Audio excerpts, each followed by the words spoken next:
লড়াই কতটা কঠিন তথ্য কি বলছে? 2006 সাল থেকে তৃণমূলের মুঠোয় এই বিধানসভা কেন্দ্র জাভেদ খান দখলে নিয়েছিলেন।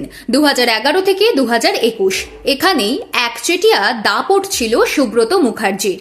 তাঁর প্রয়াণের পর যে উপনির্বাচন হয়েছিল তাতেও বাবুল সুপ্রিয়র জয় জয়কার।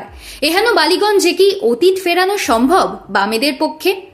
1977 সাল থেকে টানা 4 বার বালিগঞ্জের বিধায়ক ছিলেন শচীন সেন। 1992 সালের উপনির্বাচন থেকে বালিগঞ্জে পা রাখা রবীন দেবের 2006 সালে হেরে যান। তখন থেকে বালিগঞ্জ আর দখলে আসেনি। 20 বছর পর সেই কেন্দ্রেই স্বপ্ন দেখাচ্ছেন আফরিন বেগম শিল্পী। ঝকঝকে শিক্ষিত তরুণী, পার্ক সার্কাসের মেয়ে, ফলে এলাকার খবর যেমন রাখেন তেমনি সাধারণ মানুষের চেনা মুখ। তিনি কি তৃণমূলের শোভন চট্টোপাধ্যায়ের মতো হেভিওয়েট প্রার্থীর বিরুদ্ধে লড়াই দিতে পারবেন? বাস্তবের মাটিতে দাঁড়িয়ে কতটা স্বপ্ন দেখা যায়?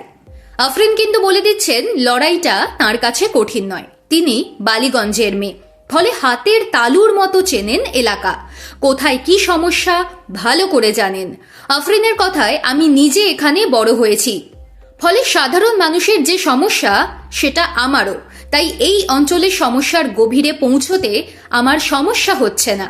মানুষও আমাকে গ্রহণ করেছেন এই এলাকার মেয়ে বলে। এই অঞ্চলের মানুষ আমাকে ভরসা দিচ্ছেন, যে কারণে লড়াইটা কঠিন বলে মনে হচ্ছে না। আর লড়াই কঠিন হলেই তো জিতে মজা। আফরিন এত আত্মবিশ্বাস পাচ্ছেন কোথা থেকে?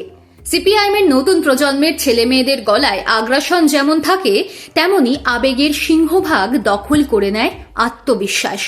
আফরিন বাংলার বিধানসভা নির্বাচনে ঢাকে কাঠি পড়া ইস্তক ধারে কাছে ছিলেন না।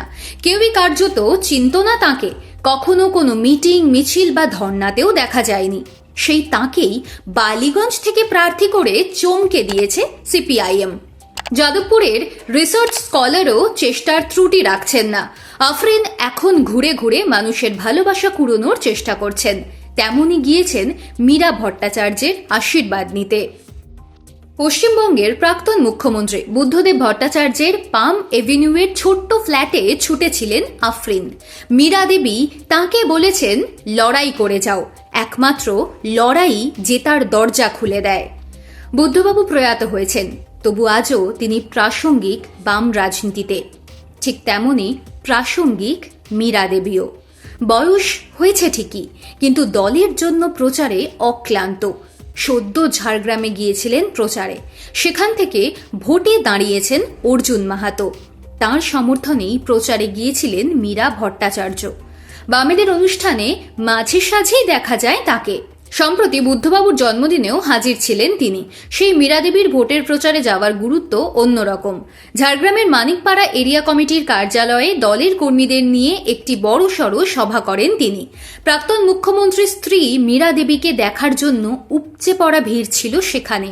সভায় উপস্থিত কর্মী সমর্থকদের সামনে বাংলার বর্তমান রাজনৈতিক পরিস্থিতির বিশ্লেষণ তুলে ধরে কেন বাম প্রার্থীকে জেতানো উচিত তা বিস্তারিতভাবে ব্যাখ্যা করেন মীরা দেবী।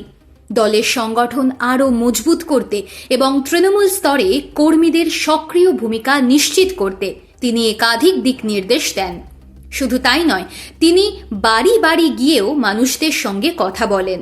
সেখানকার মানুষদের যেভাবে তাতিয়েছেন মীরা দেবী, আফরিনকেও সেভাবে লড়াইয়ে থাকার উৎসাহ দিয়েছেন। বুদ্ধবাবুর স্ত্রীর সঙ্গে দেখা করে একদিকে যেমন রোমাঞ্চিত সিপিআইএমের বালিগঞ্জ প্রার্থী, তেমনি নতুন উদ্যম নিয়ে ঝাঁপিয়ে পড়েছেন প্রচারে। ভোটে জিতলে কি করতে চান আফরিন? তাঁর ইস্তেহারে উঠে এসেছে 4 দফা কাজ, যা আশু প্রয়োজনীয় বলেও ব্যাখ্যা করছেন তিনি। আফরিনের কথায়, অসংখ্য স্কুল বন্ধ হয়ে গিয়েছে, সেগুলো নতুন করে খুলতে হবে। শিক্ষা থেকে যেন বঞ্চিত না হয় আমার মতো সাধারণ পরিবারের ছেলেমেয়েরা।